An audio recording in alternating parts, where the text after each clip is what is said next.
Bhava apavargo brahmato yata bhavaj. Janasya tar hyachuta sat samagamaha. Sat sangamo yarhi tadaiva sat gatao. Paravareshe tvai jayate mati. Bhava pavargo brahmato yata bhavaj. Janasya tarhyachuta sat samagamaha. Sat sangamo yarhi tadaiva sat gatao. Paravareshe tvai jayate mati. Bhava pavargo brahmato yata bhavaj.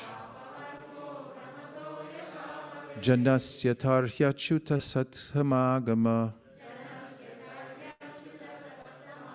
Sat sangamo yarhi tadaiva sat gatao. Paravareshe tvai jayate mati. Yeah, please, let's have a few chanters. Go.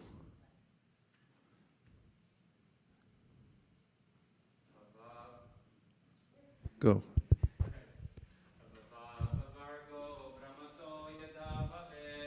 Bhava pavargo brahmato yata bhavaj. Janasya tarhyachuta satkam samagamaha. Janasya tarhyachuta sat samagama. Satsangamo yarhi tadaiva sadgatao. Satsangamo yarhi tadaiva satgatao. Paravareshe tvai jayate matihi. Paravareshe tvai jayate matihi. Bhava pavargo brahmato yata bhavaj. Janasya tarhyachuta sat samagamaha. Janasya tarhyachuta sat samagama. Satsangamo yarhi tadaiva sadgatau. Satsangamo yarhi tadaiva sadgatau. Paravareshe tvai jayate matihi. Paravareshe tvai jayate mati. Bhava apavarga brahmato yata bhavaj. Bhava pavargo brahmato yata bhavaj. Janasya tarhyachuta sat samagama. Janasya tarhyachuta sat samagama. Satsangamo yarhi tadaiva sadgatau. Satsangamo yarhi tadaiva sadgatau. Paravareshe tvai jayate mati. Paravareshe tvai jayate mati. Bhava apavargo brahmato yata bhavaj. Bhava pavargo brahmato yata bhavaj. Janasya tarhyachuta sat samagama. Janasya tarhyachuta sat samagama. Satsangamo yarhi tadaiva sadgatau. Gamo yarhi tadaiva sadgatau. Paravareshe tvai jayate mati. Paravareshe tvai jayate mati. Bhava, of material existence. Apavarga, the cessation. Brahmataha, who has been wandering. Yada, when. Bhavet, occurs. Janasya, for a person. Tarhi, at that time. Achyuta, O infallible Lord. So bhava, apavarga. So bhava and apavarga are juxtaposed because this is a verse about how one comes to the end of bhava. Bhava means the ocean of material existence through which we suffer birth, death, old age, and disease. And apavarga is the reverse process. Yes. Oh, I'm sorry. You're just being Italian. Bhava, apavarga means that, we're in Bhava, but we come to apavarga. This is a great relief just hearing these two words, because pavarga stands for pa, ma, which means, pa means that if you're in the material world, you have to work very hard. In fact, Prabhupada was saying recently that devotees don't work. They just do devotional service, and Krishna supplies everything. He said, we're practicing for the spiritual world, because there nobody works. Krishna has bare feet and a flute. Can't get a job that way. So how hard do you have to work? You have to work so hard that foam comes from your mouth. It's like, have I worked hard enough? No, work harder, a little harder. Ba means that there's defeat, even after you work so hard. Then the honey badger comes. You know the honey badger? He's specifically designed to steal all the honey that the bees work so hard for. You see all the bees working hard? They go to every flower, work all day long. You tell them, take a break. They go, can't take a break. I have to serve the queen. So the bee keeps going all day long. Sometimes they drop dead just out of, they just wear out. The warranty's gone. And it's I'd like to work, but I can't. And then they build up this big honeycomb, and a honey badger comes, and he sticks his big snout in there and he eats the whole thing. And all the bees are going, oh, so much for our hard work. So this is the defeat that comes after working so hard in the material world. And then bhayam means fear. Everyone's fearful all the time. Even though I'm getting something, I'm still thinking, like, when's honey badger coming? Is that the honey badger? I heard a noise. Is that him? And then ma, at the end, death, mrityu, which comes at any time. No guarantee, no warning. Along with, as my godbrother once told me, there are several entities that come unannounced, unwelcome and unannounced. There's mosquitoes. You don't see them coming. They just, ow, okay, maybe I have malaria. And mosquitoes, monkeys. La-di-da-di-da. They take your glasses. Even if you're ready for it, they sneak up. They're so tricky. They jump down. They pull your glasses off.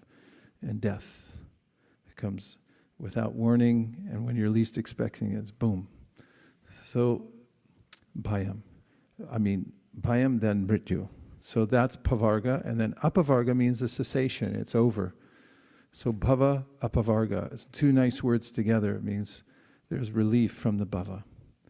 And brahmataha, those who are wandering in bhava, they're moving about by the force of material consciousness. And they have to take one birth after another.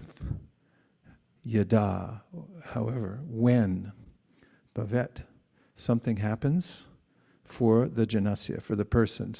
Something happens to make apavarga available to that person. Tarhi at that time. Achyuta, O infallible Lord. Sat. So now we come into the cause. Sat, of saintly persons, samagama, the association. Sat samagama. Sat samagama, saintly association, yarhi, when, tada, then. Eva, only. So this is important, this word eva means only. Only at this time, when one gets association with saints, does one get the opportunity for apavarga. Only at that time.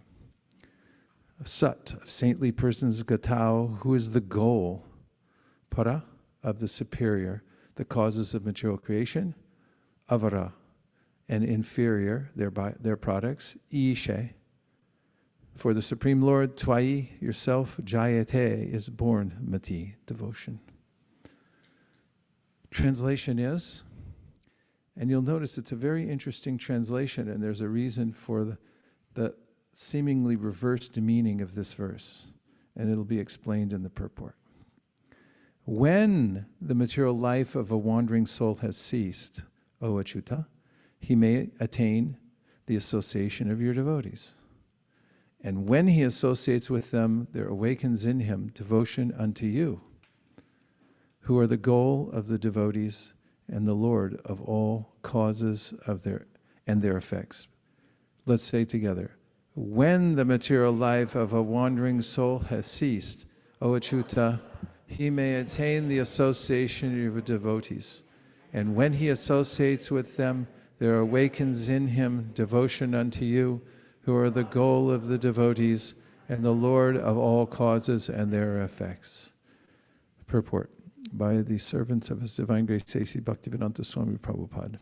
Acharyas Jiva Goswami and Vishwanath Chakravarti agree on the following point. Although it is stated here that when material life ceases, one attains the association of devotees, in fact, it is the association of the Lord's devotees that enables one to transcend material existence.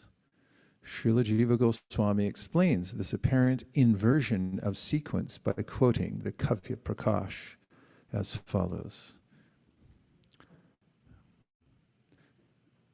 Srivata, sing the Sanskrit.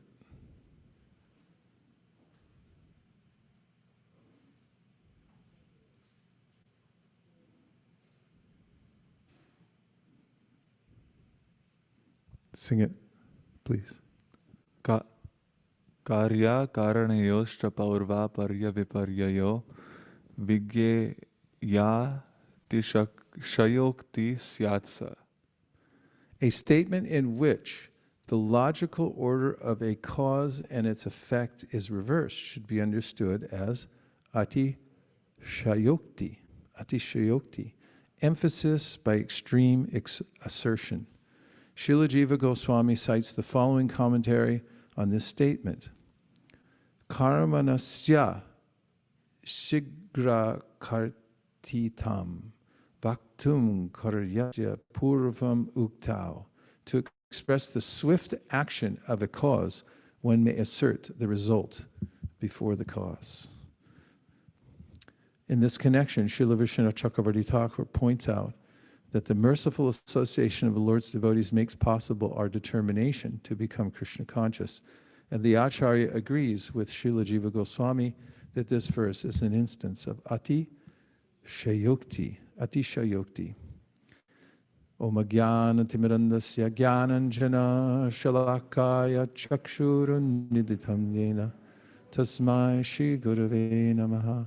Jai Shri Krishna Chaitanya Prabhu Nityananda Sri Advaita Gadadhara Shivasari Gaura Bhaktivinoda Nitai Namineche Namerhate Shadamulinam Dite Chere Hate. I don't think you all got the clap down. Nitai namineche namerhate shadamulinam dite chere. We'll try it again. Wait, just so. Nitai namineche namerhate shadamulinam dite chere.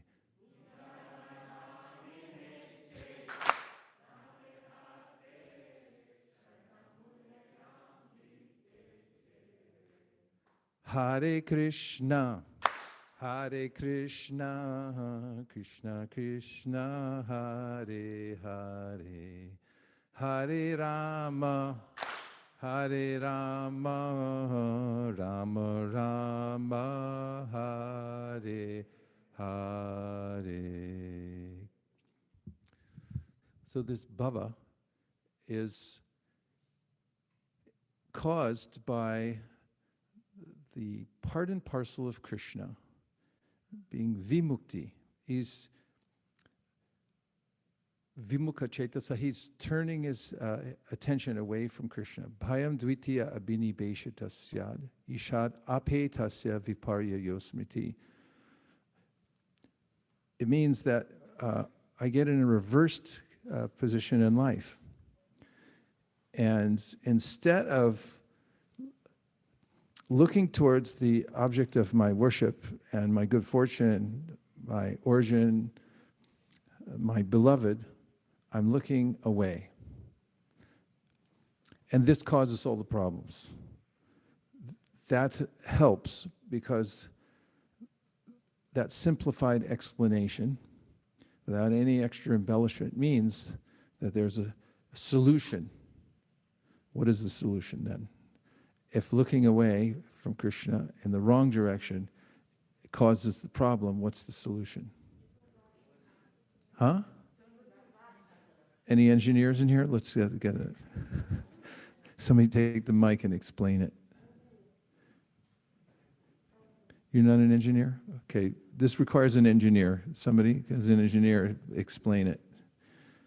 If looking away is the problem, then? Hare Krishna. Let's say it again so everyone can hear. So if looking away is the problem, you look at Krishna then to solve the problem. The end. Finished. Class over. Tanmayatam Buddha abhajetam bhaktyayika yesham guru devatatma. So the verse goes on. Kavi Yogendra says that now the solution is that turn your attention back to Krishna. And he says, do it through the Vaishnav, through the Guru. You find a Guru Vaishnav who's attached to Krishna or is attached to another Vaishnav, and then give your full attention, and then your problem's solved. Then Bhava becomes apavarga. And in this verse, this is a verse by Muchakunda. He's so emphatic about this point. And by the way, this is a verse from the Srimad Bhagavatam quoted by Sri Chaitanya Mahaprabhu to Sanatana Goswami when he's describing to him how one gets out of the material world. He's giving this explanation about how the souls are wandering in the material world and how one must meet a devotee doctor, Vaidya, Vaishnava Vaidya, who brings hymns and instructions. And he explains, Maya Mugda Jivara Nahi Swata Krishna Gyan. It's not automatic that the soul comes out of the material existence. And also, it can't be attained by jnana.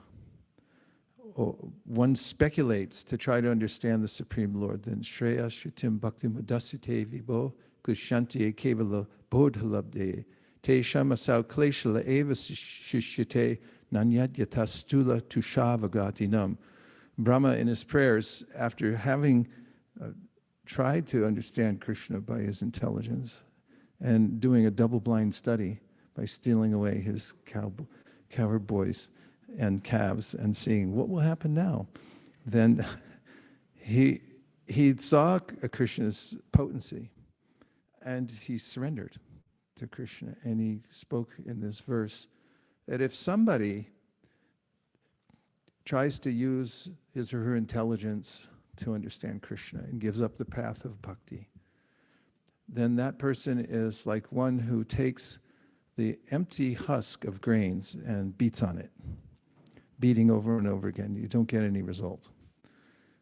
Similarly, the path of the karmis is not fruitful ultimately in understanding Krishna. Any of the paths, including yoga, karma, jnana, are not effective unless there's at least a trace of bhakti. Chaitanya Mahaprabhu states this to Srila Sanatana Goswami. The only reason any of those seem successful at some point is because there was some bhakti mixed in there somewhere. And similarly, as mentioned in the 5th canto of the Srimad Bhagavatam, there's a way in which sometimes we see that karmis are karmis, bona fide karmis, that is karmis who perform karmakanda. They do Vedic sacrifices for elevation. They sometimes get fortunate because around the sacrifice, sometimes they'll meet a devotee, a Vaishnav, and then their devotional life begins. In all cases, bhakti is the ultimate process. It's not just the ultimate process, it's the ingredient within any of the other processes that allows them to be successful. So Sri Chaitanya Mahaprabhu, in emphasizing this point to Srila Sanatana Goswami, says that one has to come into the association of Vaishnavas. And why is that? Because the Vaishnavas carry Krishna within their heart. As is mentioned that Krishna is not in Vaikuntha. He's in the association of the devotees. Look at that verse. Get the green book. Look at it.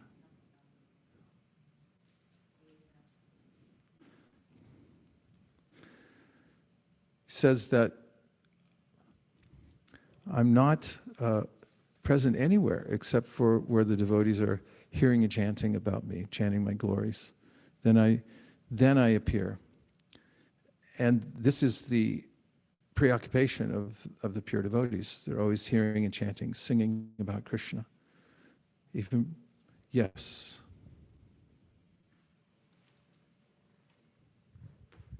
Guru Maharaj, could you explain the difference in the concept of receiving association versus taking association? In the sense that you may meet a Vaishnava almost every day and still not be able to take their association. What would be that gap, Guru Maharaj?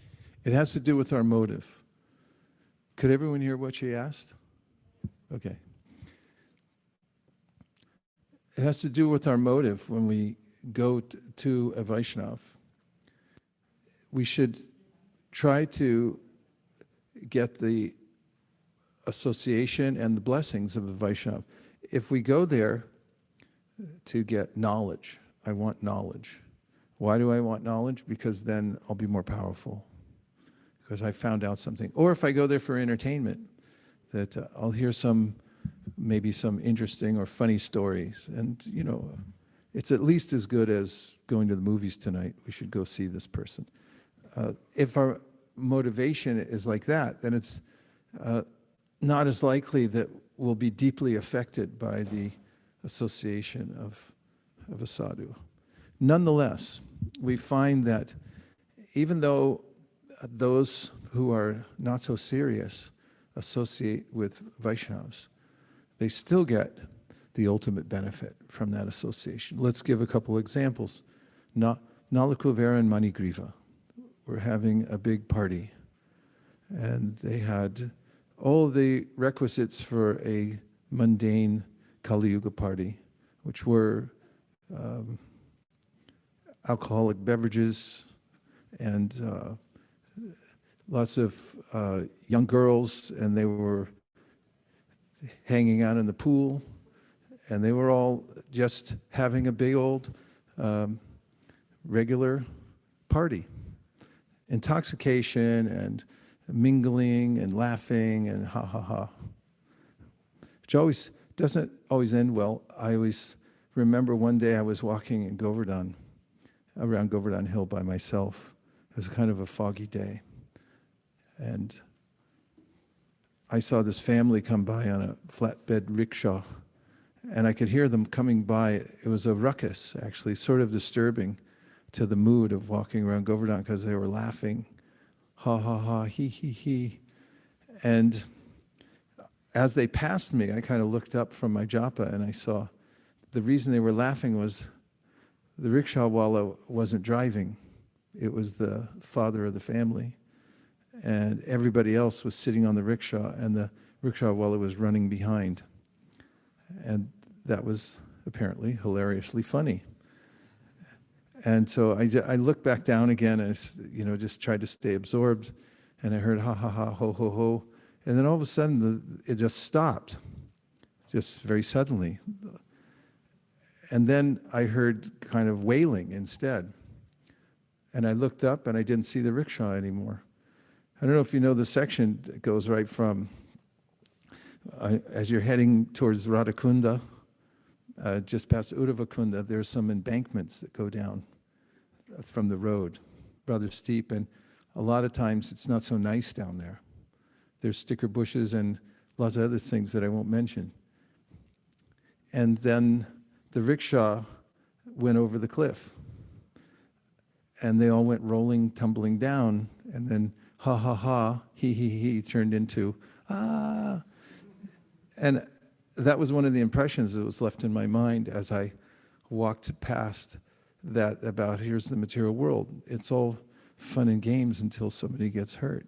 And then, we realized, oh, this is the sober nature of this world, or the daunting nature that makes us sober. And so Nalakuvera Manigriva were ha ha ha, he. And the girls, when they saw Narada, they recognized a Vaishnava. So they put on their clothes really fast and they got really serious. And Nalakuvera Manigriva had been spoiled. After all, they came from the richest family in the universe. Kuvera, the treasurer. And so they just like, hey, what happened to the party? Where's the music? What are you guys doing? And when they saw Narada, they're kind of like, hey man, come on. What happened to our party? Get with the mood here. And Narada could see that they were wholly spoiled, but because he's a sadhu, he cursed them that you become trees, because you like to stand naked. And then he added on, as Vaishnavas do, that after being Arjuna trees for 1,000 years, then you'll meet Krishna. He'll pull you out of that situation and you'll get direct darshan. They also got to witness what was happening in Nanda Maharaj's courtyard, even as trees. So there's a benediction that comes from a Vaishnav. And then you'll notice also with Jad Bharat, he was originally Bharat Maharaj, who had become distracted by a deer. He could have called the SPCA, but instead he took the deer in and he nurtured it, and then he became fully absorbed in the deer. It can happen. Someone can have preliminary emotions for Krishna and then suddenly divert them into something or someone else. And that same intensity that they had developed then becomes derailed and then invested in something that's not a worthy object of affection. So then he took birth as a deer. He became very serious as a deer and started to practice Ashtanga Yoga, where he was before in Pulastya Ashram. And then in his next life, he became the famous Jad Bharat. And he wanted nothing to do with the material world, very much like Jiva Goswami. From the very beginning of life, he eschewed any kind of association with his family, acted like he was deaf and dumb. So near the end of that pastime, we find that he's wandering as an enlightened being, as a pure devotee, and he meets King Rahugana. And Rahugana is on his palanquin and is missing a man to carry. There's 4 people required, right? There's 4 poles, 2 poles, 2 people in front and 2 people in back to carry the king along. And one of them was not feeling well, so he had to take a day off. They needed another carrier. So they were looking around and the crowd, and they saw Jad Bharat. He was very strong, well built. They said, you, over here, come carry this. And he had no particular place to go, and he was submissive to what anybody said, so he just picked it up and carried it. However, he could not walk in a straight line because he noticed there were living entities on the ground as he was walking like ants. And so he tried to avoid them. And you have to carry the palanquin very carefully, otherwise it jostles the rider. So as he was missing the ants, he was also simultaneously jostling the king. And just, hey, come on, carry it straight. Who's doing that? And they're all... And then finally, he kept doing it, did Jad Bharat. So the king, all right, stop it right there. Put me down. He gets down off the palanquin. He goes over. What are you, not strong enough? What are you, a weakling? He could see that he was very strong. What's your problem? And he was hurling insults at Jad Bharat. Jud Bharat finally, after waiting for some time, said, well, you're insulting, you think you're insulting me, but you're just talking about my body. I'm neither fat nor skinny. I'm not old or young. I'm not strong or weak because I'm not the body. And King Rahugana then paid his obeisances because he realized, oops, I made a mistake. I said harsh words to somebody who's saintly. And even though he had approached him in the wrong way, he had then realized his mistake and become a sincere inquirer. So much so is mentioned in the 5th canto of the Srimad Bhagavatam, where the story appears. Rahuganai tapasana yatina chejaya nirvapanad grihadva dachandasa jagni nachandasa. Say the next word. I can't hear. Now, nachandasa naiva jalagni suryer vina mahat padara jobhishekam. Thank you. So there's a way in which he describes what we're talking about today. It does this process of devotional service is dependent on getting the association of pure devotees. And the other processes, he goes to great lengths, or some lengths, to summarize the various ways in which one may try to become perfect on one's own. So he talks about how Rahuganai tapasa, there may be different kinds of austerities that you can perform. But he said that that won't help, just doing austerities. The chejaya, which nachejaya means? Huh? Yeah, so you can be brahmachari, nirvapanad, you can take sannyas. The chandasa, nirvapanad, grihadva, or you can be the perfect grihasta. Jalagni suryer.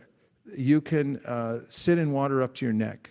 This is one of the austerities. Very cold, freezing cold, and you go in up to your neck in water. So you try to overcome dualities. Same thing with the fire. In the hot sun, sometimes people sit in a ring of fire, and then they try to overcome duality and break through to the other side. The chandasa means a brahmachari. You can be celibate. The person's celibate. That was, we saw at Srivasangam when there was this very pure brahmachari. He only drank milk, celibate. And he came and Srivas said, well, maybe it's okay if you come in. Because Mahaprabhu said only intimate devotees can come in here. Those who have, intimate means those who have this rare element, the bhakti, devotion.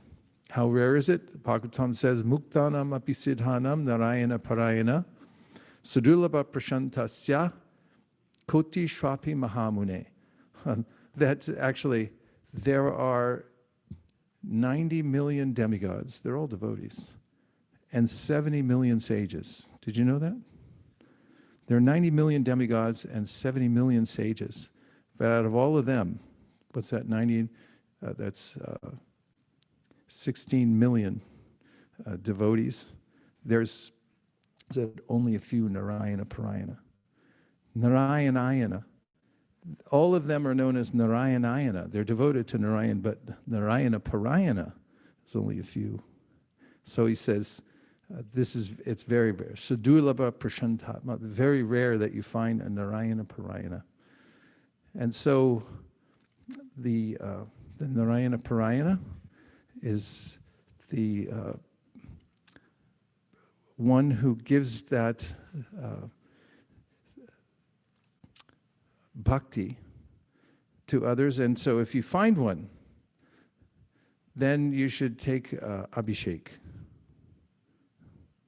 which means that you get all the dust from, find a pure devotee, gather up the dust, and you take it home and place it in your water tank. Right? No, that's not what it means. It means that you should approach with a mood of surrender and submission and inquiry, and try to get the association and emulate the behavior. And it also means to follow in the footsteps of such a person. This is the process through which anyone can make advancement, is to find somebody who's in the line of pure devotional service and then sign up for it. It's like, I'm signing on. And then by following in the footsteps of pure devotees, Tvayam bujaksha kila satvadamni samadhi naveshiti chetasaike Twatpada potena mahakritena kurvanti govatsa padam bhavabdim. The demigods praying to Lord Krishna within the womb say that Krishna, who's the source of all material spiritual worlds, should be meditated upon exclusively.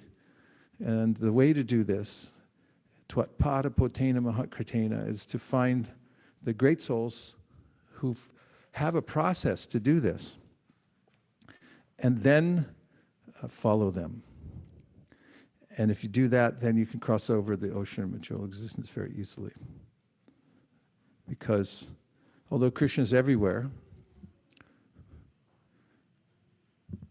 just like electricity is everywhere, you still have to have an arrangement in order to utilize electricity, right? You need a switch. It means there has to be a wire somewhere. Otherwise, you're just like, where's the electricity? Benjamin Franklin figured that out. Flying a kite, electricity came down through the kite string, and he came up with some ideas about how to channel the electricity. So Krishna is there. You're sitting on him right now because he's non-different from all the elements in the floor. But how we actually come to see Krishna directly, you have to have a channel. So Twatpada potena mahatkritena, who is the channel? What's the wire? It's the devotees of the Lord. And those who are established in the mood of pure devotional service. So Chaitanya Mahaprabhu said, this is the means. Our problem of being disoriented, looking away from Krishna, becomes solved when we come into the association of pure devotees. And just by being with them, because they carry Krishna within in their hearts, then we also get what's called a spurti, come from the word spot, which means like an explosion. So in the association of Vaishnavas, we'll also have an experience that, oh, Krishna is real. I can feel his presence, but we feel it through the Vaishnava devotees of the Lord. So this is how Chaitanya Mahaprabhu explained to Sanatana Goswami the way in which one comes out of the material world and also makes advancement in devotional service and comes to the ultimate stage of life is by the association of Vaishnavas. And now we'll take some reflections or questions.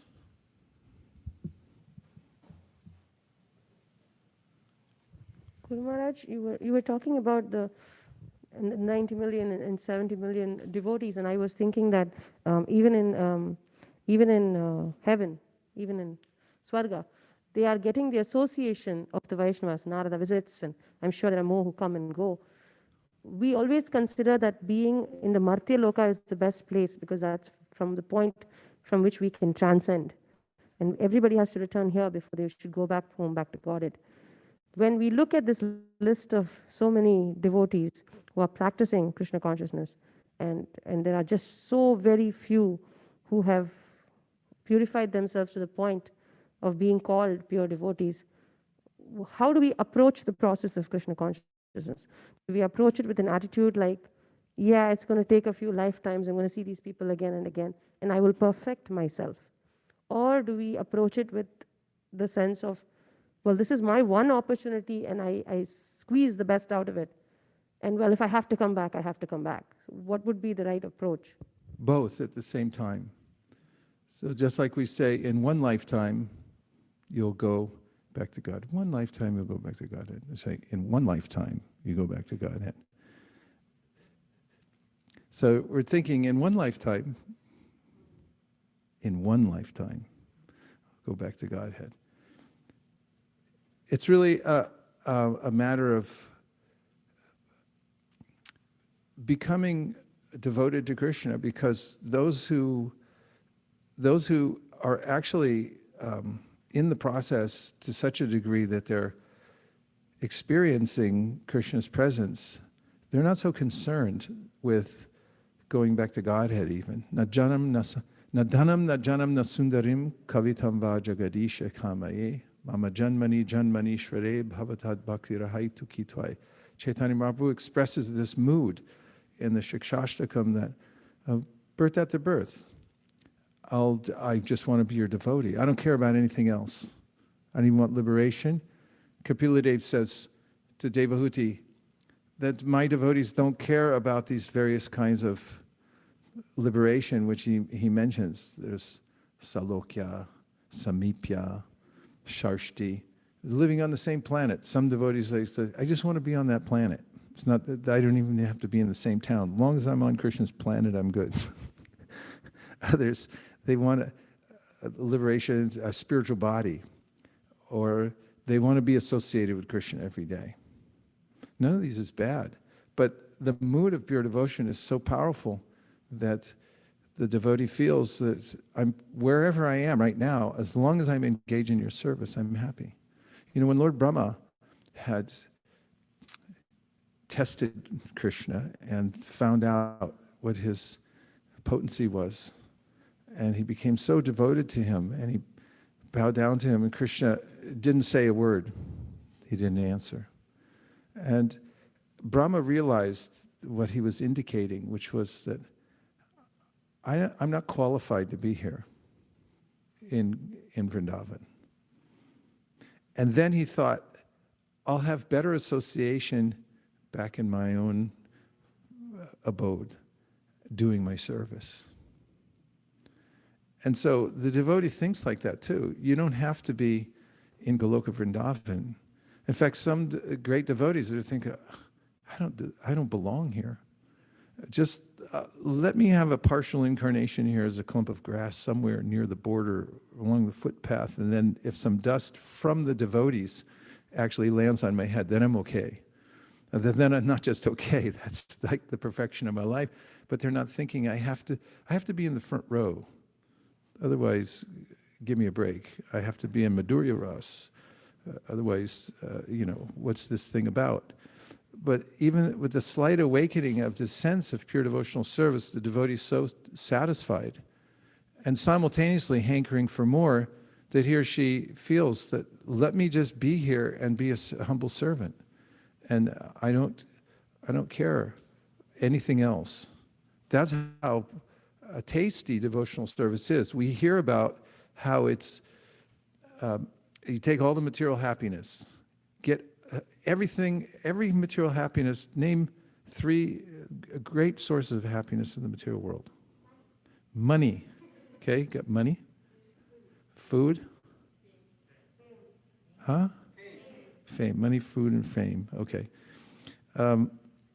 So you take all the money, all the food, all the fame. Who are the most famous people? The fame of Jeff Bezos? I never even heard of him.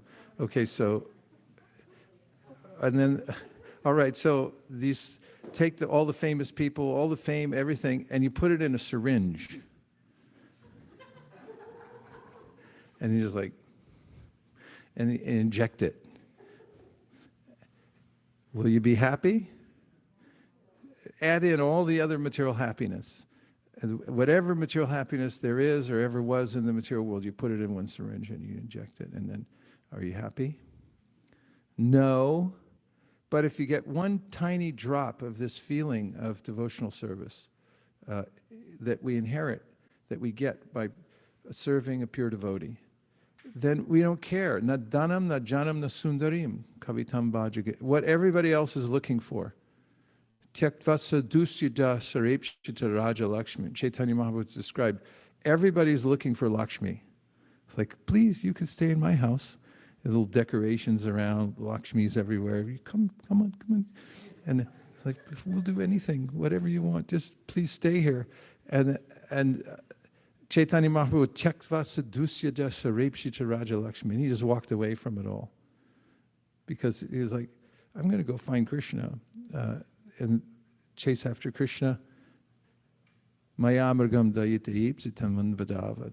So this is what Rupa Goswami describes, the gradations of happiness in the material world. There's material happiness, which is no happiness at all. There's a great sage who is known to have been aware of his lifetimes, every lifetime he could recall. See, this is a mystic power you can get, as Patanjali Muni describes in the Yoga Sutras. When the chitta becomes clear through meditation, it's like looking into a pond that has no ripples or any other obstruction, and you can see all the details at the bottom, like rocks, pebbles, everything, very clear. Those of you who've been to mountain streams or mountain lake, you just say, wow, that's what water looks like when it's nice. And you see everything there. Is that you can see every pebble's like a lifetime. I remember that one, I remember this one. I worked for UPS, and then I was whatever it was. Got my head shot off in the war, that one, this one, this one. And so he remembered his lifetimes for several kalpas. In other words, the 311 trillion years went by, the Brahma, everyone absorbed, comes back out again, and then, what? Yeah, so someone wanted to interview him, so he came. He said, so please tell us, in all your lifetimes, you can see them all, because you're always situated in Sattva-gun, perfectly in Sattva-gun, through your practice of meditation. So did you have more happiness or more distress?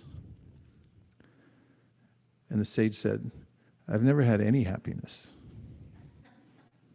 He said, but you've been through, you're in Sattva-gun. You've been to every heavenly planet. And he said, I've only seen suffering in the material world.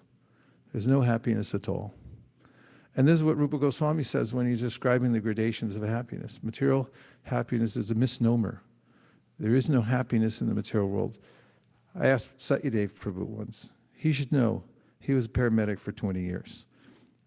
We were walking downtown San Francisco. I think it was during one of our extravaganzas after Thanksgiving, and the huge crowds. And I asked him, I said, look, everyone's looking for happiness here. And he goes, actually, they're all trying to avoid distress.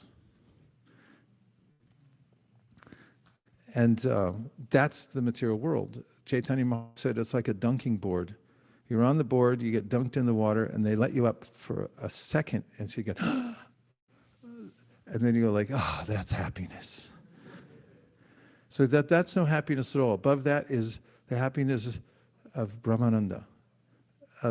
Experiencing that nashochati nakangshati, no more hankering, no more lamentation, and not being poked over and over again. Take this, take that. And I'm not envious of the living entities anymore.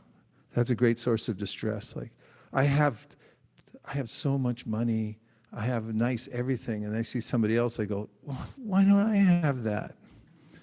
How come they have a better one? And so why are they a little smarter than me? And so I can't even appreciate what I have because I'm totally envious. But samak sarvishu bhuteshu, the person who comes to this Brahman happiness, they're not jammed anymore by all these things. No more icha dvesha, samutena. Everyone's born into this ocean of hankering and desire and being averse to other people. It's like there's a little bug. You see people do that all the time. Kill him. It's like, why'd you kill him? He has a household too. He's on his way to work. And he's a little guy who got a briefcase, the whole thing. It's like you just smashed him. Why? It's like, well, I don't like him walking on the same planet as me. That's a material world. But when somebody comes to Brahman platform, they see a little bug and they go like, hey, you and me, we're the same. I'm going to work, you're going to work. They relate to everybody on an equal level. They just see it's like just a slight variance in karma. It's just very temporary, passing through. And then Brahmabhuta Prasanam, and they feel happy. Actually happy for the first time. Good name for a book, happy for the first time. And it can only be had when you go beyond the struggle of material existence, come to the Brahman platform. But then that's nothing. Rupa Goswami says, you take all that happiness of Brahmananda, and he said, all of that becomes like one drop compared to the ocean of happiness in devotional service. So if somebody's performing devotional service, even in this life, even as a complete neophyte, and gets even a trace of mercy from the Lord, from chanting, hearing, serving, washing pots, making garlands, going on Sankirtan, driving the devotees around, parking the cars, whatever one's doing for Krishna, sees the deity afterwards, and it's, oh, Krishna. They start to feel this happiness of devotional service. Atapite deva padam bhuja dvaya prasana lesha nugrihita evahi danasi tadvam bhagavan mahimno nachanya eko picharam bachinvan. Brahma says, that person, he gets a lesha, a tiny bit of mercy from Krishna. He can understand everything, and he feels completely happy. Whereas other people, they struggle hard in all kinds of other endeavors to make it work here in the world, to try to become a great jnani or yogi. Then he said, all those people, they can work for thousands of years, but they're not going to get what they're after. But the bhaktas can get it. It comes very easily for the devotees. Nayam sukapa bhagavan dehinam gopika sutta jnaninam chat mabhutanam yata bhakti matam iha. The jnanis try, the karmis try, the materialist tries, but they're not going to get what they're after. But the bhakta, he just tries a little bit, and he gets it. So if you're perfect in jnana, yoga, karma, or say you make one tiny little mistake in those processes, whole thing's ruined. If you're at all imperfect in those processes, you don't get the result. But in bhakti, even if you're very imperfect, apichet sudaracharo bhajate, Krishna makes this emphasis. Even if you're really bad at this, but you're a bhakta, he said, you're going to be successful. So the process of bhakti and the happiness we're talking about from bhakti is what compels the devotee to go on with the process and not be distracted by all kinds of other offers here in the material world. They're no longer interested. That's Shraddha. Shraddha Shabde Vishwas Kahe Sudaridanishjoy Krishna Bhakti Koile Sarva Karma Krita Hoy. The devotee feels like only bhakti, nothing else necessary. And even in the realm of bhakti, we may think, well, I have to sit and chant all day long. But actually, I heard Prabhupada saying yesterday that you're not qualified to chant all day long. He said, we're not qualified to chant all day long. He said, Haridas Thakur could chant all day long. He said, but for us, practical service.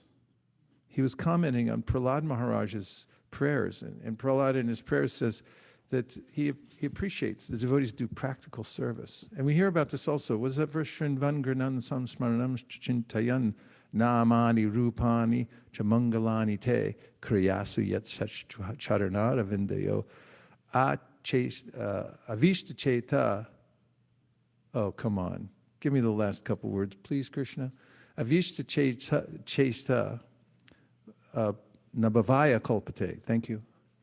And this verse means that the devotees, they're absorbed in Krishna's name, form, qualities, etc. And how do they do that? They've got practical service going on all the time in their life, and by that, kriyasu means by labor. They're laboring hard. That fits for us. We're all laboring hard. You can offer your work to Krishna, take some of the money, put it in the yagya for the Bhagavatams like you all do, buy a new temple, a new big huge website that can bring in everybody in the world, all these types of things, and dedicate all your activities to Krishna, and do the process of bhakti. It's so powerful, even if you're imperfect. Apichet sudaracharo. Yeah, so you're kind of worldly minded. Yeah, but don't worry, Krishna says. Shri Prambhavati Dharma. But very soon that person will become completely situated in the perfection of life through bhakti. So Shraddha Shabde Vishwas Kahe Suridanishchoy. Krishna Bhakti Koila Sarva Karma Krita. Sarva Karma Krita Hoy means the devotee becomes more and more convinced that Sarva Karma Krita Hoy.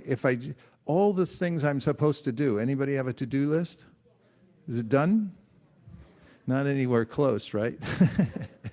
I think I have 45,000 unread emails, literally. Is it done? Like work with somebody, let's get it all done. And then there's 45,000 more. So, Sarva Karma Krita Hoy. It's like, you want to finish all those? Do your bhakti properly. And Krishna will finish it all for you. Everything's completed by the process of bhakti. You don't need jnana, you don't need karma, you don't need yoga, you don't need to stand on your head, although, it's not a bad idea. But all these have nothing to do with attaining the favor of the Supreme Lord.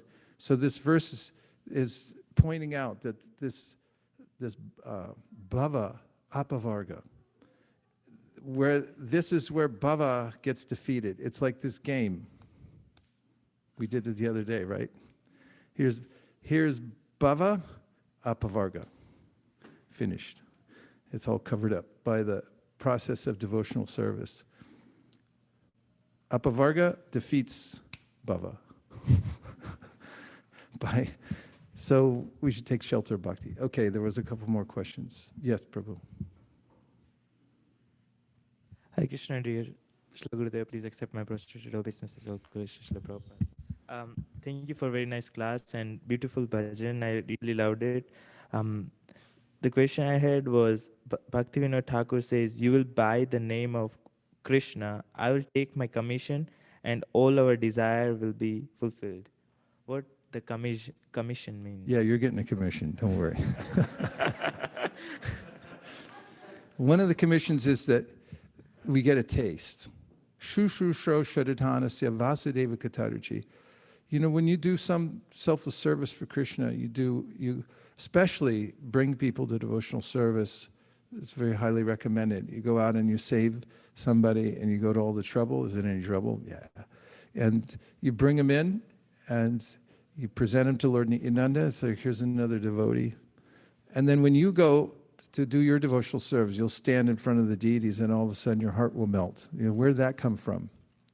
Prasada leishana grihita evahi. We advance by that process, by bhakti, by devotion that comes to us, that descends to us from serving Lord Nityananda and his mission. So that's your commission. And you'll notice that devotees who have this preoccupation in life of saving others and doing the work of the parampara, following the footsteps of the Mahajans, who are known to be advanced devotees. The pure devotees come down to the level of Madhyama Adhikari so that they can do good for others. Because in the Uttama platform, they just see everyone's fine. Everything's moving the way it should be. Everyone's engaged in Krishna's service except for me. That's a paradox. And then as a Madhyama Adhikari, they do good for others. And those who follow their footsteps and do the work of the Madhyama Adhikari, the commission is, they get more faith. They get a vision of what's actually going on. That's invaluable, to be actually appreciate devotional service and have full realization of what it is, or at least some realization. So if you do your service, Shru Shru Shro Shradhanasya Vasudeva Kata Ruchi, you get Ruchi for Vasudeva Kata. And if you got that, then you got everything. So you don't need anything else. If you're satisfied with that, then as Parikshit said, how's the verse go? He was satisfied. He wasn't taking any water even. He said, Chutam Harikatamritam. I don't need water. I don't even need sleep right now. Most people get tired when they don't sleep or eat, but this is how powerful it is to have a taste for Krishna Katha, so you don't need anything. The main things, everyone has to eat. If they don't eat, can't be happy. You can fast for a while and get a little happiness, but you have to go back to eating again. Otherwise, life's no good. Everyone wants a kitchen in their house. What is the verse? It's right before Vasudeva. It's right at the beginning, right after. Yeah, it's one of the first verses in the 10th canto. That is 10:1. And how does it start?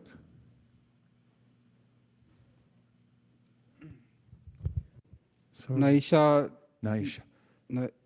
Sorry. Naishati dushaha shunmam. Naishati dushahanno taktodam apibhadite. Pibantan twan mukamboja chutam harikatamritam. Naishati dushaha shunmam. Usually, he said, Parikshit Maharaj said, usually people feel tired and hungry. Or normally I would feel tired and hungry, not eating, not sleeping. He said, but not now. I feel completely satisfied because chutam harikatamritam. Chuta means falling down. Harikata. The harikata is falling down from your mouth. I'm drinking that. So I'm satisfied. That's perfection of life, if one can get that. And you get that by the mercy of Lord Nityananda. If you bring souls to him, your commission, here you go. And then you can fully serve Lord Chaitanya Mahaprabhu more and more and be absorbed. That's the wealth of life. If you don't need anything else but service. Okay, what else? Yes. This is Sadhu from London. And so Could we see Sadhu, please?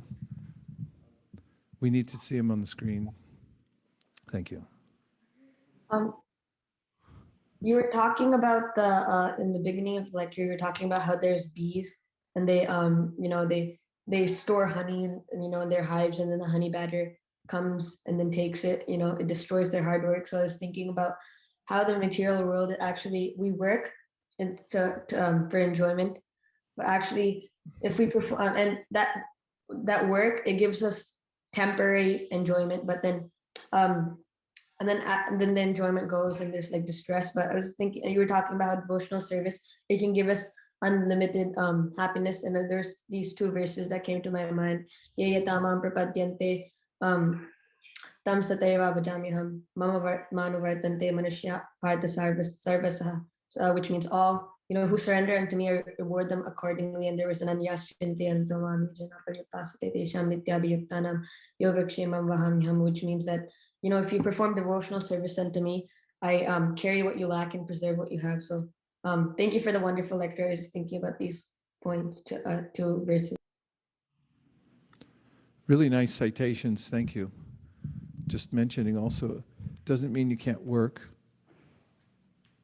Vidyam cha yas tad vedo bayam saha, avidya yamritum tirtva vidya yamritum ashnite. Devotees who are in a particular phase of their life, they're working hard and maintaining family for the sake of keeping a standard of devotional service, or they're working hard so they can give resources to the spread the Krishna consciousness movement. They're also advancing, coming to the position of understanding the rarity of devotional service, and they're serving Krishna and through those means too. So it's not to say that we have to stop work, but in every phase of life, there's a particular realization that one should have. In the midsection of life, when devotees are working as grahastas, maintaining family, work, and at the same time, do your devotional service like you're all doing. And you get this side-by-side view. You also learn how to use everything, well, you already know, in Krishna's service, and you also set an example for others. Because people, as Krishna says in the Bhagavad Gita, they can't just stop working. Don't tell them that. But show them rather how to keep working, but do it in the spirit of devotional service. And then they'll be happy. They'll start to sense happiness that comes from giving to Krishna rather than just trying to keep everything and be a Griyameti, which means this is all my stuff, these are my people, everybody else go to hell. And I hope you do, fast. That's Griyameti life. That's the acute form of the disease in the material world. But devotees aren't like that, and people can see it. They work in the world, and you have to, actually Bhaktivinoda Thakur says that Grihastas are the best preachers because they integrate with society. I remember one day we were going door to door. I was with SKP. We knocked on a door, and his boss was in there. And then what do you say? You know, like, oh, hi, I didn't know you lived here. Like, what are you doing? You know, come in. And so, you know, you work, you go out, and then he appreciated, actually. He's like, wow, this is really nice what you're doing. And devotees people have to be reached on the third floor sometimes, away at the end. We were in Irvine, California. It's one of the biggest Vietnamese populations in California, maybe in America. There's a Vietnam town. That's my kind of place. I love Vietnamese people. And so we were going door to door, and there was a huge mall that had three levels, outdoor mall. And some of the levels on the third floor, the stores weren't even open pre-COVID. And he said, let's try it. We went up these 3 flights of stairs, and most of them were closed. Try all the doors, they're locked, they're locked, they're locked, they're locked. And they're like, wow, there's one open way at the end. They must not need foot traffic. They're probably on the phone all the time. So we walked all the way down to the end. It was like a hidden place. Nobody even knew they were there. Opened the door, they're like, oh my God, a person. And we walked in, and they ended up, they were so shocked, they ended up taking a book. And chanting, and we saw they kind of broke through, and they became a little happy. And when we were walking away, we're thinking, well, who else would have found him? Unless we had gone to the third floor and tried every single door and then come to the end. And so there are people all over the universe, far-flung places. And so Lord Nityananda gives it to us to go out and find them. Go search them out and give them a little something. Just give them something to wet their beak. And they get a little something and wet their beak, and then, oh, that's not so bad, you know. Like, here, eat this too, and chant this, and read that, like Hare Krishna, and then you walk away, and they're like, what just happened? And that'll have an effect, and then, you know, you got a big commission there. It goes on your record. Don't think all these things won't go on your record. You know, when you leave your body, you remember everything all at once. It all flashes before your eyes. Because it's on a subtle level. You'll see a big screen, and everything that you ever did, said, all the people you met, and you'll remember every time that you met somebody. Right now, you can't remember all the people you sold books to, just some of the fantastical ones. Like, I remember that. Car was going through the set in the backyard. He swiped his card. He drove off before the light changed. I remember that. But you don't remember the hundreds and thousands. And for some people, like Divyanga Prabhu, he sold over 2 million books in his life. He doesn't remember all those people, but he will when he leaves his body. They'll all flash before his eyes. Like, oh yeah, I sold 2 million books, starting at Cleveland Hopkins Airport, and then O'Hare Airport, and then Miami-Dade Airport, or wherever he was, and then, Orlando. And then, you know, here, there, everywhere, it'll all come before the eyes. You're getting your commission, compounded interest. You want a portfolio. You become a spiritual billionaire by Lord Nityananda's mercy. And then what else do you need? Everyone else dies, and their money's like, what about my money? It's like, well, that wasn't really yours anyway. It's going to your relatives that you hate. Ma Guna had a colleague that was very frugal. She used to put away all her money. and worked hard, put away all her money. And even when she got sick at the end, she wouldn't spend for herself. She just sort of withered away, but she wouldn't spend anything on her health or relief. And she died intestate, which means she had no will. And so in California, you die, and then they look for your next of kin. She didn't have mother, father, so, or whoever it went to were relatives that she was estranged from. They were in a huge fight, and she hated them. So all her money, a third of it went to the probate court, because there's a process you have to go through for this to happen. So they take a huge chunk. How'd you like that? 30% gone. And then the other 70%, it went to the relatives that she was at odds with. She hated their guts, and they got it. And she got nothing. But when you get commissioned from Lord Nityananda, it all compounds, and you keep that always. Neha bikramana shosti pratyavayona vidite. Prabhu.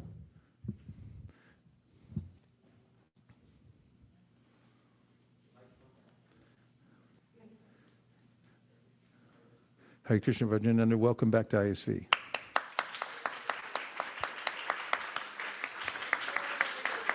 Come on, it's Vajananda.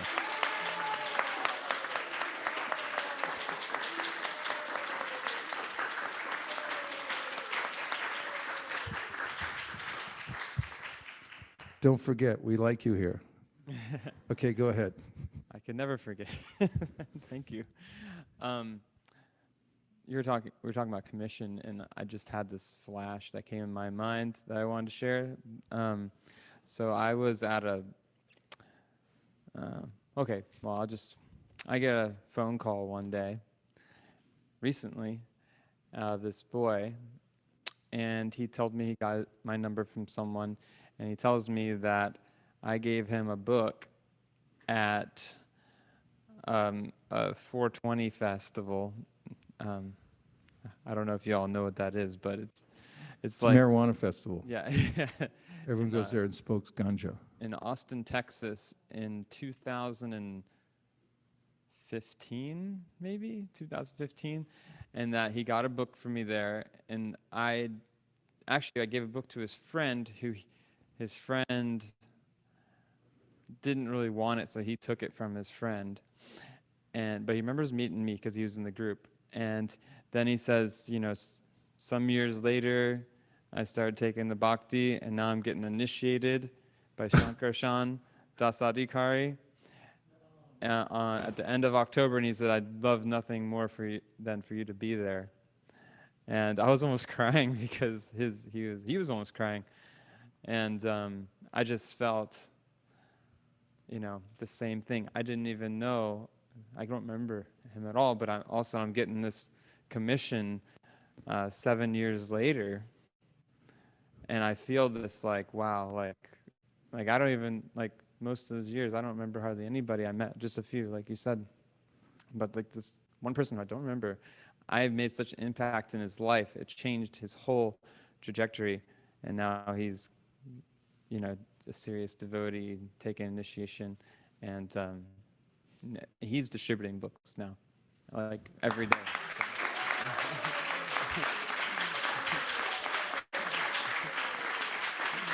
Bravo! Sadhu, sadhu. Bravissimo. And then I'm getting more commission because he's distributing books now too.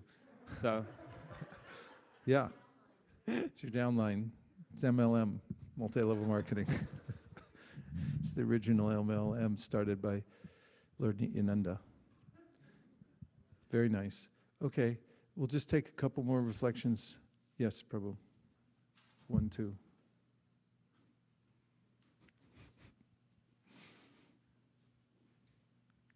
Hare Krishna. So for a yogi who is on the jnana or the karma marga, if his practice is incomplete at the end of his life, what happens to that yogi? After long practice of yoga, then one goes to heavenly planets and then comes back down again into a family here at ISV. And then if you practice for a short amount of time, then you go to the heavenly planets and you're born in Woodside or Hillsborough. I don't know what the rich neighborhoods are around here. Hillsborough will work for us, right? You're born in Hillsborough in a rich family, and it's like, kid, you want a Ferrari for your 5th birthday? And it's like, yeah. So Krishna says this in the 6th chapter of the Bhagavad Gita. After long practice of yoga, you got so much momentum, you come into a family they're already transcendentalists. And if you're short practice, then it's just like you get more facility because you come into a family where it's kind of wide open. You can be expressive. You don't have to think about working so hard and things like that. That's not a guarantee, but if you meet devotees, and Rupa Goswami mentions this, any semblance of attraction, this shraddha that you have, this is kind of an attraction. Even it starts, Prabhupada said, with appreciation. You see devotees and you go like, I don't know, there's something about those guys. I kind of like that. I don't know what it is. I don't know what they're doing. It looks kind of like weird. I don't know if I could ever do it, but I like them. Leave them alone, Larry, And so that comes from association with sadhus. You got some sadhu sangha somewhere, and therefore you have this sense like, God, I like devotees a lot, or a little even. And that's the beginning. We get the sadhu sangha, and then we get this faith is born. And when you get enough accumulation of that in your heart, like your heart's like a bank account, you get enough capital in there, then you can, purchase something. It's like, okay, I'm doing it. I'm walking in there. I'm going to go for sadhu sangha, and I'm going to sit down with those guys and see what it's all about. That's when you get a little investment capital. And then they'll say, okay, here, take this. You chant like that. Do it twice a day, and then they're like, okay. And then you start on your process of devotional service.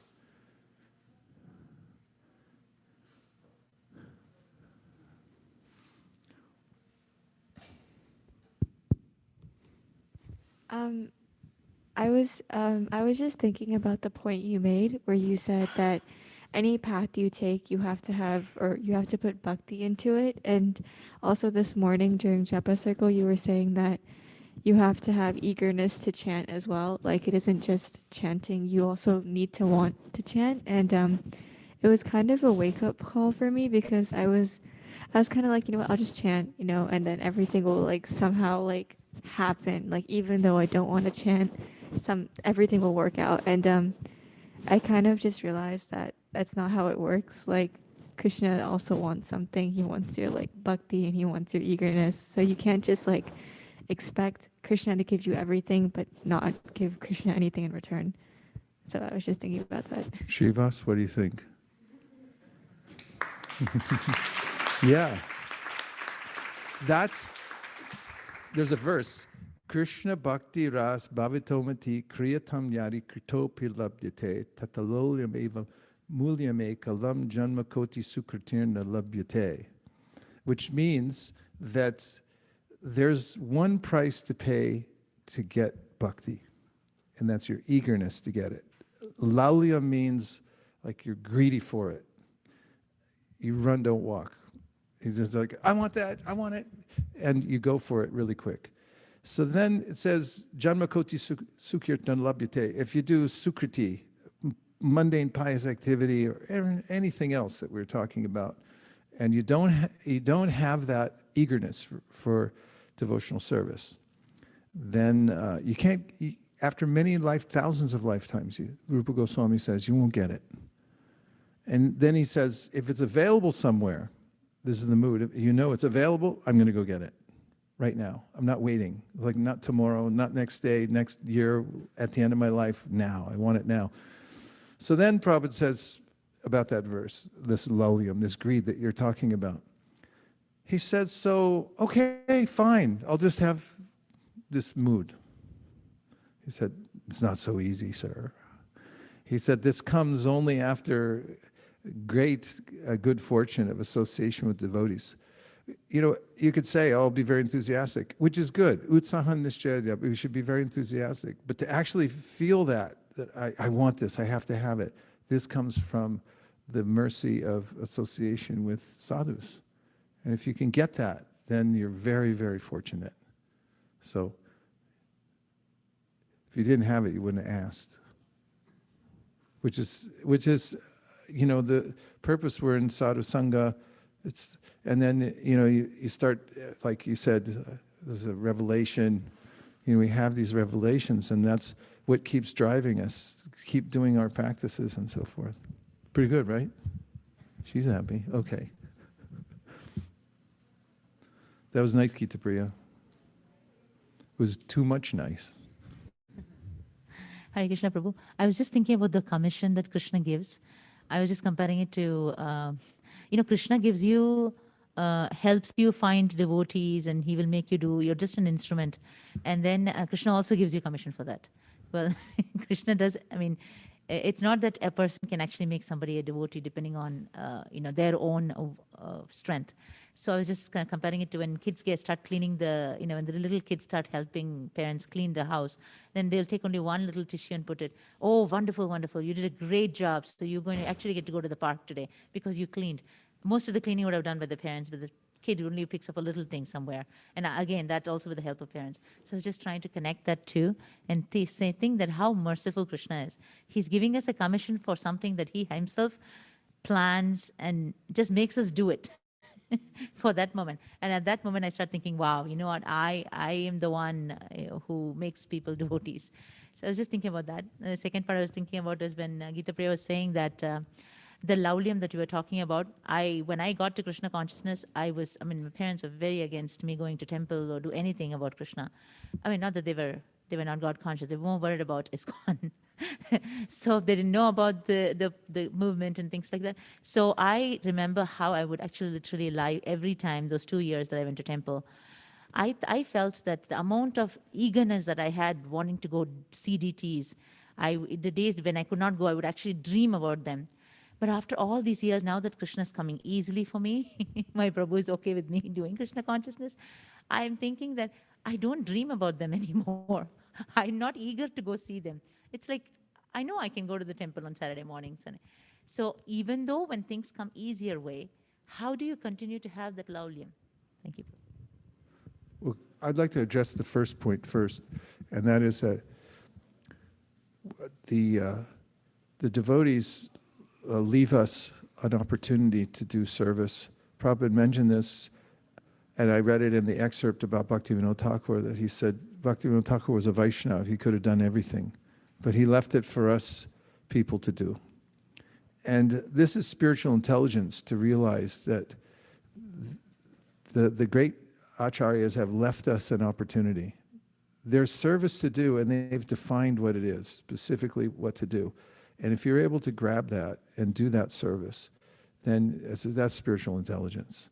Because it's wide open. Anybody could do it. Even Chaitanya Mahaprabhu gave an open order, like, do this. Go teach people about Krishna consciousness. He said, become a guru and teach everybody about Krishna consciousness. And you could read that and go like, yeah, I think I'm going to sign up for that. That's spiritual intelligence. And it's true that under circumstances where we feel repressed, oftentimes we are able, like a pressure cooker, to develop more steam, more heat. It's happened in Krishna's Leela also. The gopis, if I may be so bold, who were held back by their families to not join Krishna in the forest, actually made more advancement, in the sense that their desire to join him became so explosive that they actually left behind any last vestiges of the material body. And it's a constant endeavor to notice that about ourselves, that we don't hit a plateau and take it for granted. And this is in anything that you do every day and that you get used to, or that there's the possibility of getting used to, you have to be careful. Like, let's just take a mundane occupation, like people who are preparing for the Olympics and athletics. They have to do the same thing every day, but they're always looking for an edge, changing it up. You can't do the same routine every day. You have to cross-train. You have to do all kinds of different exercises and notice what your body's doing. Sometimes you have to eat less, sometimes you have to eat more. You have to be steady, but be aware of what's really happening. So devotees like Raghunath Das Goswami have written books to make us aware of the thought process of the devotees who are in the process of devotional service, and they're always constantly aware, am I making advancement or am I getting used to this? Am I taking it for granted? Do I think, oh, now people noticed me, he says, and now I think like, wow, that's pretty good. He said, that's like the stool of a hog. This idea that I'm doing puja, labha, pratishta. These are the enemies of the devotee's practice. Because as Vishwanath Chakravarti Thakur says in Madhuri Kadambini, after you get a little successful in devotional service, then people will come to you and go like, you're so great. Can I give you would you like a Cadillac? Cadillac ek, and take that and, have a, and then you could stop there and plateau and just say, well, that's not bad, So you have to associate with devotees, the teachings of devotees, and become aware of your own advancement, just as an Olympic athlete is getting ready for the Olympics and just like, oh, that's not good enough. I have to keep my edge. So you have to do that that's good sadhana, as you're noting it. What is my mentality? Why am I doing this? And then Srila Bhaktisiddhanta Saraswati Thakur said you have to beat the mind with shoes and then broomsticks. Good if you can get chastised. If somebody can just like tell you, hey, put that down. Don't do this. Why are you doing that? You're in a lucky position. So you should find intimate associates who can chastise you and tell you you're doing it wrong. You have a spouse, that should help. Hare Krishna, Prabhu. Hare Krishna. Prabhu, I have a quick question. You just explained how after a long practice, what happens, and after a short practice, what happens. But in a devotional service, we see that Prabhupada also says that even in a minute, one can get their devotional service done by calling out Krishna's name. So how do we define this long and short? On what basis, Prabhu? Because some devotees make progress in a very short time. For somebody, it takes a long time. So how do we determine this? Well, first of all, it depends on the quality of the utterance, Prabhupada says. In the verse, Aho batashvapa chito gariyanya jivagre vartate namatubhyam te pusta paste juhuvu sasna arya brahmana churnama grananti ete, which Devotee says, oh, how wonderful it is, the holy name, even if uttered once, just a little bit on the tip of the tongue by a person who's in the material world, that person becomes eligible to perform Vedic sacrifice. Prabhupada says in the purport, this is all true. And all the Aryas say this is all true. But it also depends on the quality of the utterance of the devotee. And we get that quality by the association of sadhus, that a sense of urgency and so forth. And it may fructify for some people very quickly because it's already ready to fructify. The bank account's already nearly full, like Lal Babu. Prabhupada mentions him in the Nectar of Devotion. And he's talked about in the Bhakti Sandarbha. Lal Babu was a great businessman doing all kinds of deals and getting tons of money. And one day he was walking to his office. There was a young girl out in front of the house of a sweeper woman who called out to her daughter for time to eat. She said, now's time. Come now. Do it now. Come. And he heard those words, and for him it fructified in his heart as, now's the time to surrender to Krishna, don't wait any longer. So he put down his briefcase, put his iPhone away, and he started going door to door begging to build a temple. Now you can go to his temple in Vrindavan. It's near Gopinath Bazaar. The Lal Babu Mandir, right? really beautiful temple, beautiful, really tall Radha Krishna deities. And Prabhupada mentions that this is the, it becomes fructified within a moment. He doesn't mention that, Jiva Goswami does, but he mentions Lal Babu begging. So the point is that devotional service, like fruit on a tree, the time it takes for a fruit to fructify is the time it takes. So you have to go on with the process. And he writes, does Srila Prabhupada in the light of the Bhagavat, that will come of its own force when the time is right. You don't have to worry. Just like if a woman's pregnant and healthy, then baby's going to come. It's like, when's this going to happen? It's like, don't worry about it. It's a done deal. Baby's going to come out whether you like it or not. Sometimes it takes a little longer, sometimes it's shorter, but the baby's coming out. So in the same way, when the seed of devotional service is growing, you keep watering because it's for sure. The only thing, be careful not to stifle the growth. Chaitanya Mahaprabhu says, don't make offenses. Don't let an elephant into your garden to walk around, because then it'll be crushed. Thank you very much, everybody, for joining us here at ISKCON of Silicon Valley for our bhajans and Srimad Bhagavatam discussions. And now we're going to have the Guru Puja for Srila Prabhupada, so we can put all the asanas away, and we'll reconvene within 3 minutes and 22 seconds. Hare Krishna. Vancha kalpatarvishcha kripa sindhabevacha patitanam pavanibhyo vaishnavebhyo namo namo.